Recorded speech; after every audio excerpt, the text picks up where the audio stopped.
My name is Amir Talik, and I'm born May 1st, 1969 in Bosanski Novi, Bosnia. I left my country when I was like 21 because I can tell war was coming. I mean, it was all political talking and everything. And so my mother, she got three sisters in Germany, and she asked me if I want to go there because if I stay, I'm gonna die probably, like all my classmates, a lot of them. So I said yes, and I went to Germany. And my girlfriend at the time, my current wife, she was there. She was still going to college. So I talked to her, and we agreed when she finished college, she can join me in Germany. And this is how it went. So a couple of years later, she come join me. So my mother-in-law, two kids and wife, we all came to Texas first. So we stayed there like 3 years. When I came here, I mean, I came from like, I was always, after war, I mean, a lot of people there, they are like got different view on the world, you know.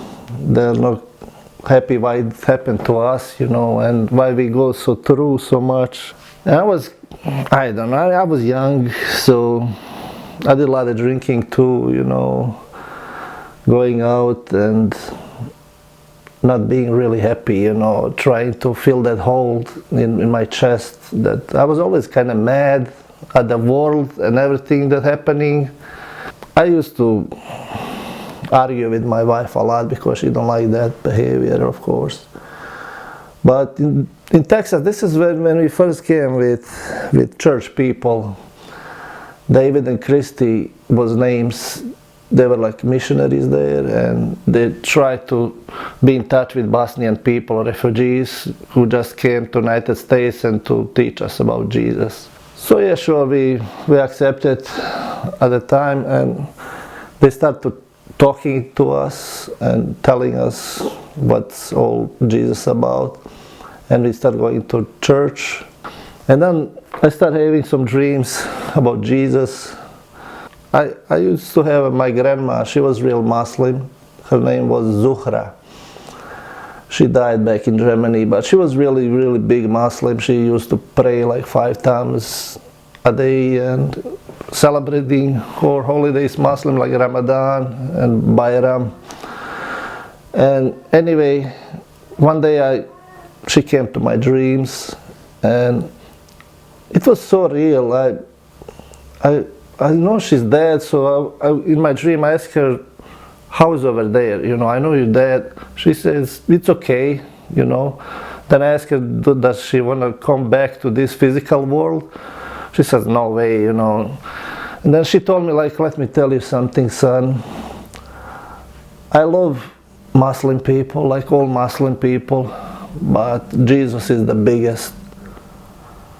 And this kind of hit me, you know.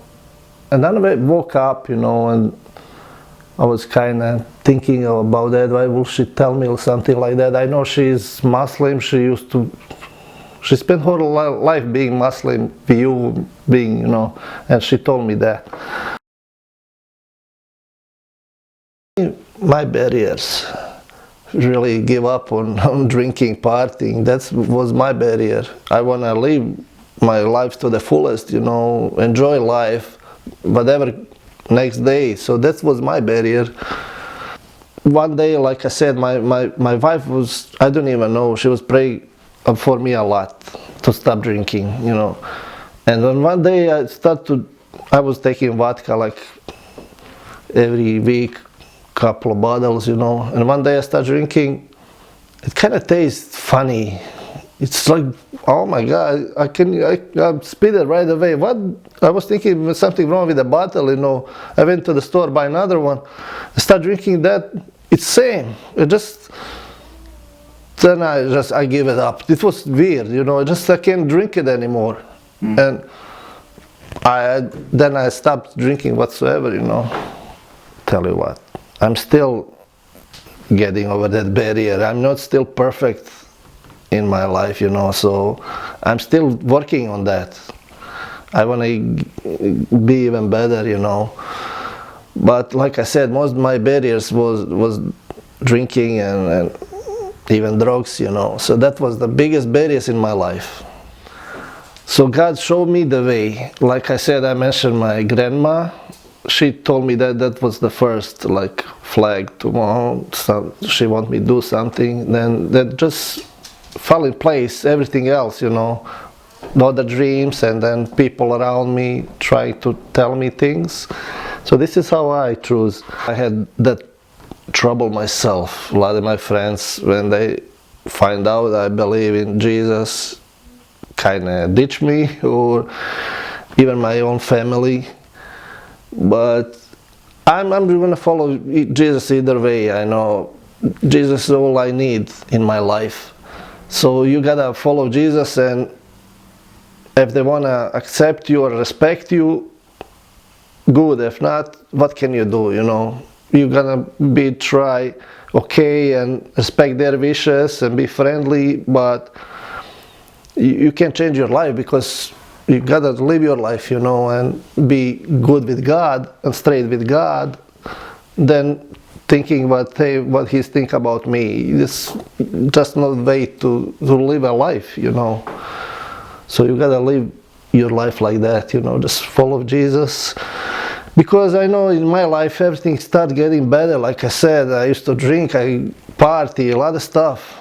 Now I'm totally different person. I mean, my marriage was really on the almost on the end, but that's everything is changed now, you know.